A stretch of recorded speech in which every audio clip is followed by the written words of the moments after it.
When I got to Kasarani today to go to my place of work, things were totally different. I couldn't believe my eyes. Roads were almost empty and activities were at a standstill. Tires were burning on the road and few people stood in groups amazed on what to do next. Vigilantes were holding a demonstration fighting for their rights and remembering those who vanished last year or died.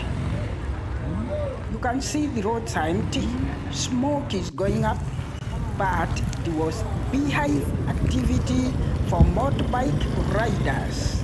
It was a harvest for them.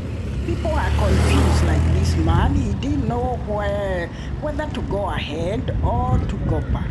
You can see stones on the road. Shops were closed. And very few people were doing their daily chores. Buses were not moving. Bye-bye.